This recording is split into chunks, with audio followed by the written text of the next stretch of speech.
may pagtutugma yung una dapat mabagal, make sure na ganito, tapos meron na namang statement dapat mabilis.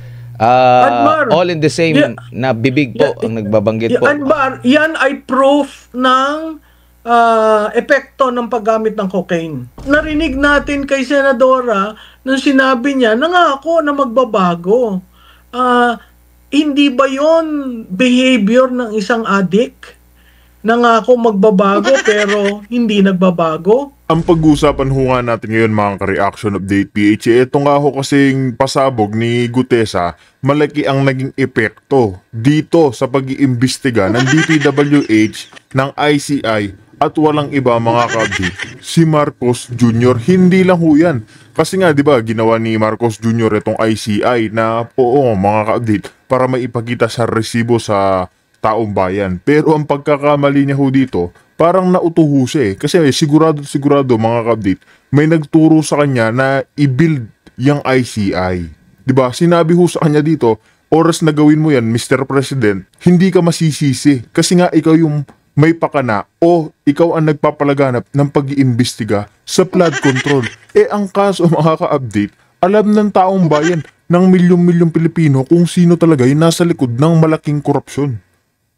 Hindi lang nga ho yan mga ka-update eh. Nagsalita si Gutesa. Konektado na ho. Naghahatid ho sila ng pera dyan sa Aguado. Aguado. Dyan sa papunta ho sa Malacanang kay Martin Romualdez. Ang mahirap po kasi dyan mga ka-update yung pag-iimbestiga ng ICI, yung pinupuruhan ho nila yung mga small time. Hindi ho kamukha nito yung pag-iimbestiga bilang chair pa ng Blue Ribbon Committee si Senator Marcoleta. Tinutumbok niya ho yung malalaking isda. Tignan niyo ho yun mga ka-update. Yung ombudsman, sining kinakasuhan. Yung mga small time. Sila Bryce, sila Alcantara. Panigurado kasi ito nababanggit na yung pangalan ho nito eh. Si Dong Gonzales. Diyan daw ho yan sa may Arayat ho ata yan. Yun po yung pinupuruhan nila yung mga small time, yan mga diskaya. Pero yung mga malalaking isda mga ka-update, kasi oras na mag-imbestiga pa na mas malalim itong ombudsman, ICI, maaapakan ho nila yung presidente. Maaapakan ho nila mga ka-update yung presidente mismo. Si Martin Luther King na pinagtatanggol ho nila hanggang ngayon. Diba? Kaya mga update, kung bago lang ho kayo sa ating channel, isang like, isang share, isang subscribe lang. Malaking tulong na ho yan. Kaya rekta na ho tayo dito kay Miss Malu, Prof. Malu mga ka-update. Pakinggan na ho natin siya. Kung saan nga ito nga ang pasabog ni Gutesa, malaki ang epekto sa pag-iimbestiga ng ICI. Kasi mga ka-update, tatapakan ho nila si Marcos Jr. Rektahin na ho natin dito mga ka-update. King of Narrative, nabanggit din po ng Palasyo, sabi niya dito, hindi ba siya natutuwa na yung kapatid niya mismo, ang Pangulong Marcos Jr. ang nag-umpisa na imbestigahan ang manumalyang flood control projects na ito. Ang Pangulo ang gustong maglinis ng kalat ng nakaraan. Alam mo, Admar, yan inoculation strategy. Ini-inoculate nila ang Pangulo para sa kung anong mangyayari. Kaya nangyari na yung mangyayari, balik sila doon, hindi ba siya naggawa niyan? Paano naman siya masasali dyan? Siya nga ang nagpa-imbestiga. Kailan niya pinaimbestiga? Di ba nung SONA, after ng SONA, kailan nangyari? 23, 24, 25. 3 taon. Pagdating ng SONA, ng 4th SONA, doon lang niya sinabing mahiya naman kayo. Wala siyang sinabi kung ano yung ibig sabihin ng mahiya naman kayo. Sinabi lang niya in reference to some problem sa infra. And then after nun, nag-launch na siya ng isang... Ayan nga mga ka-update, kung totoo talaga yung sinasabi ni Marcos Jr., una pa lamang ho mga ka-update, paiimbestigahan niya ho, mismo yung pinsan niya. Diba? Paiimbestigahan niya ho yan si Martin Luther King. Kaso mga ka-update, diba sino ho ba yung dawit na dawit yung pangalan dito sa flood control issue? Tanong ko sa inyo, sino ho ba yung nababanggit mga ka-update? Diba? Kung tunay ho yung pag-iimbestiga ng ICI ni Marcos Jr., maapakan na ho, makukulong na yang si Martin Romualdez. Pero hanggang ngayon mga ka-update, nasa ibang bansa ito si Saldico. Binanggit na nga yung pangalan ni Romualdez ni Marcos Jr. Ano ho nangyari? Wala ho. pinapauwi ho siya dito. Pinapauwi siya sa bansa, mga ka-update, poprotektahan daw ni Boying Rimula. Kayo ho ba, kung kayo nasa sitwasyon ni Saldico, mga ka-update, maniniwala ho ba kayo dito kay Boying na kung alam mo naman, nasa side ho ni Marcos Jr.? Yan ho yung malaking katanungan. Uuwi ho ba kayo? Di ba ho, hindi. Kaya malabo ho yung pag-iimbestiga ni Marcos Jr. Mo sa Pangulo, in-identify niya yung 12 contractors, nag-focus sila sa isang probinsya. So makikita mo, cherry picking. Ano ba ibig sabihin ng cherry picking? Pipili ako para dun sa naratibo ko, may spine yung naratibo ko na sinasabi na akong nauna, sandali, ako ang nagpa-imbestiga. At again, the default, isama natin yung investigasyon ng previous administration. Hindi ko maintindihan kung bakit isasama. At wala naman sila. Ayan nga ako kasi mahirap dyan, mga ka-update. Na isipin mo yung kailan ho ba nangyayari yung mga pagnanakaw sa admin ni Marcos Jr.? Sino ho yung pinupuruhan nila? Yung Davao. Tapos iimbestigahan pa yung past administration. Ganyan ho nakakahiya sa pamumuno ni Marcos Jr. Isipin nyo ha, tanongin nyo lang yung ating mga kababayang OFW.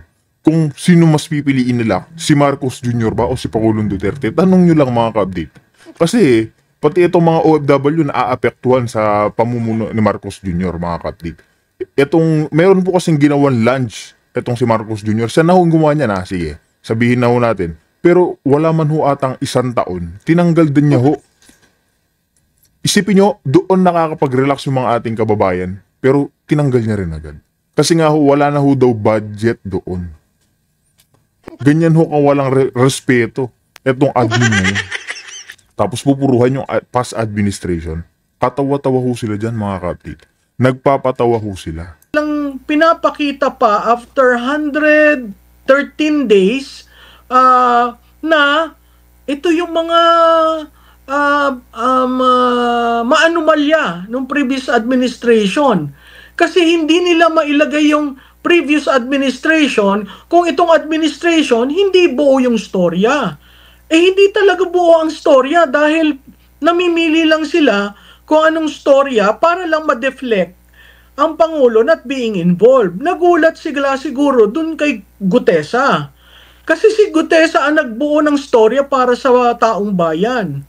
Yun ang hindi nila na-factor in kasi wala namang plano talaga yung yung flood control mess Walang kaplano-plano yan. So wala siyang exit strategy. Hindi niya alam kung saan dadalhin. Ngayong bumigla yung Gutesa, nagulat siya, backtrack sila. So ang default nila, ang presidente nanguna, siya ang nagpa-imbestiga, hindi siya kasama. So makikita mo, it's essentially an inoculation strategy of what's going to happen dahil alam nila, lalapit at lalapit sa kanya itong anomalyang ito. Opo, magandang punto po yung nabanggit niyo, ma'am, na walang exit strategy. Kumbaga, para bang nag-boomerang ito sa kanya na imbis na pogi points ang kanyang makuha, kaibahan, opposite.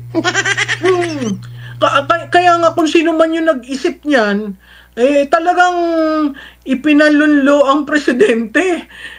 Ito naman si presidente, sabi niya siguro, that's a brilliant idea. Let's do it. Anong nangyari? Kasi alam mo, kung gusto mo talagang yung transparent, accountable, inorderan niya ang pinsan niya. Ilabas ang small committee report. Ilabas yung BICAM report. Bakit hanggang ngayon? Wala tayong nakikita dyan. Pangatlo pa, yung number of ghost projects, hindi sila magkaintindihan kung ilan. Si DPWH, iba ang sinasabi, 425. Si Development Department, ang sinasabi 485. So wala, hindi mo alam yung datos And yet, dun sa ghost projects, wala namang kasong pinafile. Kaya nga ang ulit ko, yan sa ghost projects, madali mong i-file yung kasong yan kasi may proposal, may plano from DPWH, nakuha ang pera, nabayaran ang kontratista, pagdating doon sa lugar, wala. O punta ka nun sa paper trail. Sino yan nagplano? Saang distrito? Magkano ang binayad? Yung tatlong yun, pailan mo ng kaso. Ano pa yung sinasabi? We have to be slow so that we have to be deliberate. That's a direct quote. To ensure that the case will stand in court. Alam mo, common sense. Ghost projects will stand in court. Why? It's a ghost project, for heaven's sake. Yun ang hindi ko maintindihan eh. Kung saan-saan pumupunta, pailan nyo muna ang ghost projects. Doon maniniwala akong seryoso kayo. Baka may masagasaan, kaya hindi nila pinupurso yun. Opo, pero yung nabanggit nyo po na dapat hindi madaliin yung pagsasampa ng kaso. Meron din siyang video na dapat gusto ng na mabilis din na aksyon. Mabilis na resulta. Dahil nag-aantay ang sambayan ng Pilipino. Di ko alam kung paano may pagtutugma yung una, dapat mabagal, make sure na ganito, tapos meron na namang statement, dapat mabilis. All in the same na bibig po ang nagbabanggit po. Anmar, yan ay proof ng epekto ng paggamit ng cocaine. Hindi mo, di ba nung nag-umpisa tayo ng first year, parati sinasabi natin, ba't papalit-palit? Ba't pa iba-iba? Bakit walang consistency? At so makikita mo ang bürokrasya, ay susunod ba ako? O sandali lang, mag-iiba na naman. ICC, pabalik-balik. Droga, war on drugs, pabalik-balik. FDI, pabalik-balik. EDCA, pabalik-balik. China, pabalik-balik. Ang dami niyan.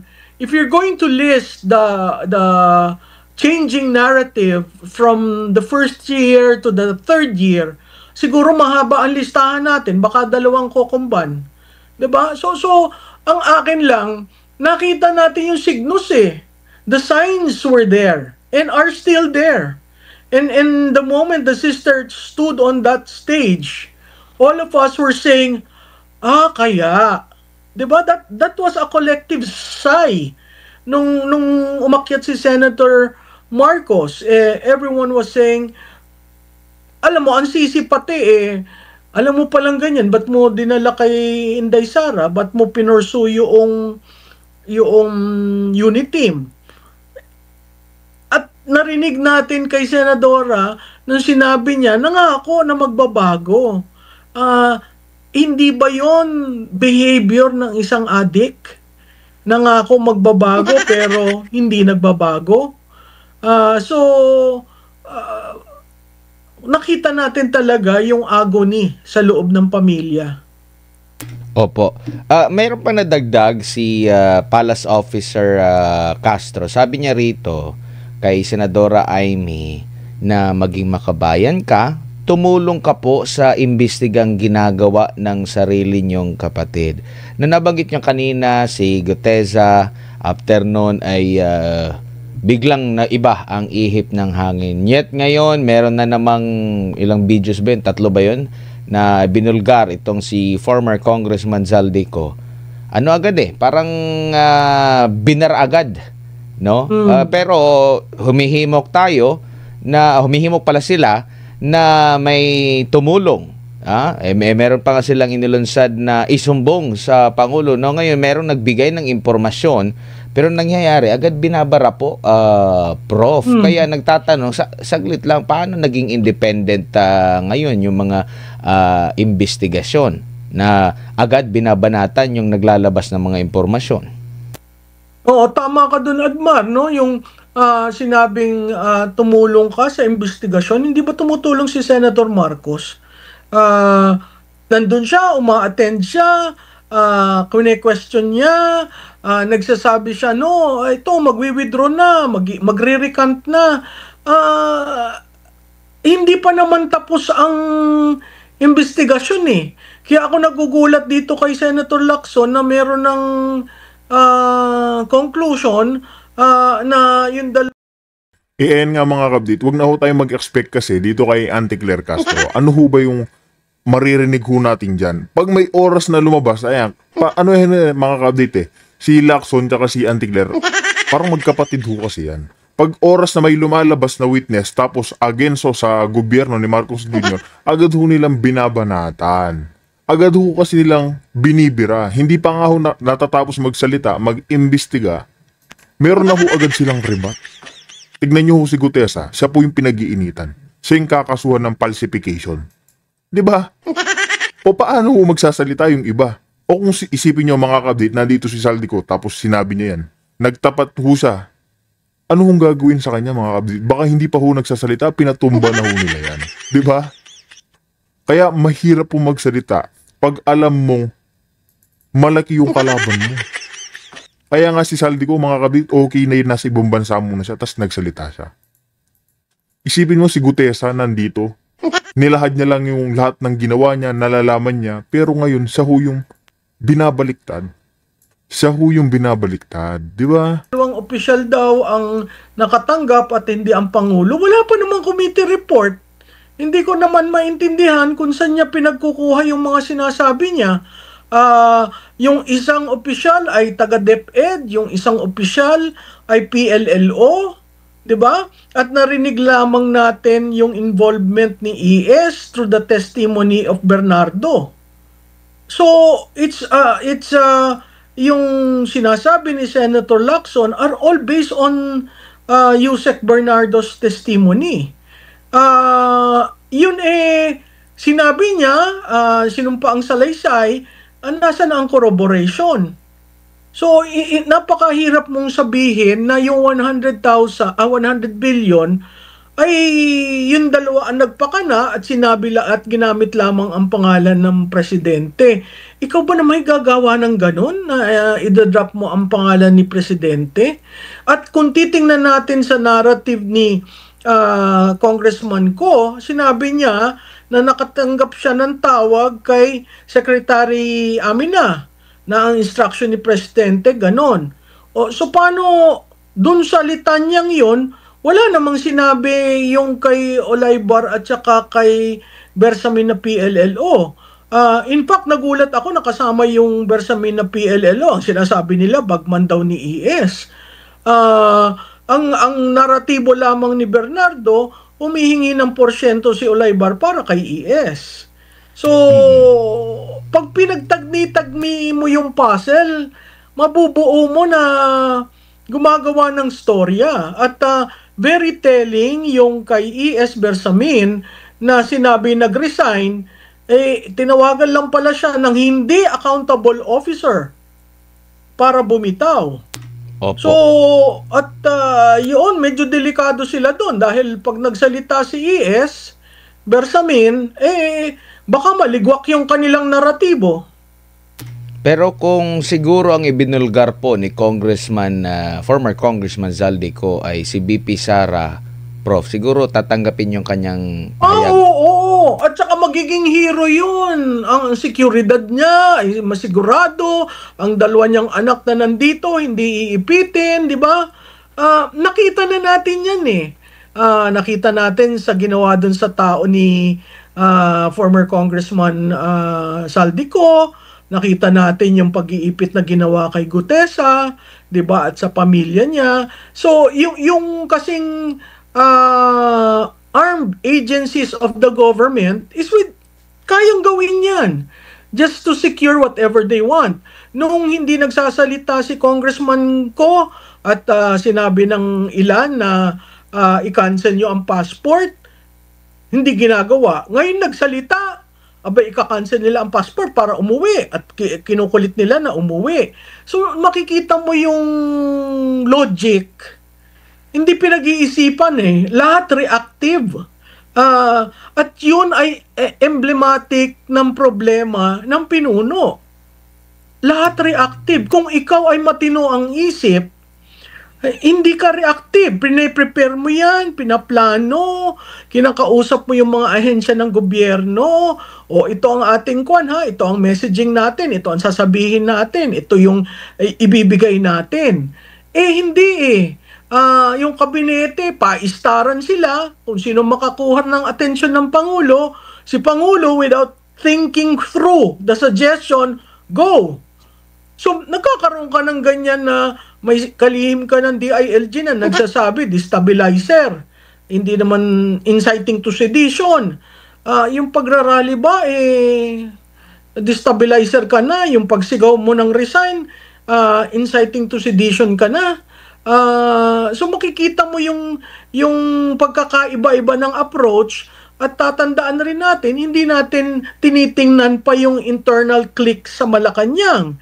Yung labanan ng dalawang Rimulya, laban kay ES, etc. etc. So, Kaya nga mga kabdit, marami na ho nagsasabi na silent martial law na ho. Bagito, kasi nga, may freedom of speech tayo pero hindi tayo makapagsalita dito sa gobyerno. Isipin nyo yun, yung mga manggugulo daw sa rally, sinabi pa nitong si John Vic Remula, mga kabdit. Kakasuhan daw ng inciting to sedition. Tsaka yung magsasabi daw ho na Marcos resign. Ikaw naman, kung hindi ho eto mga kabdit, sa atin lang, kung hindi ho sinasapalan ng malalaking maleta siguro itong mga ito, tingin nyo ho ba gagawin ho nila yan? Gagawin ho ba nila yan mga kabdit? Na ipaglalaban pa nila yung alam nilang mali. Paglalaban pa ho nila yung mali.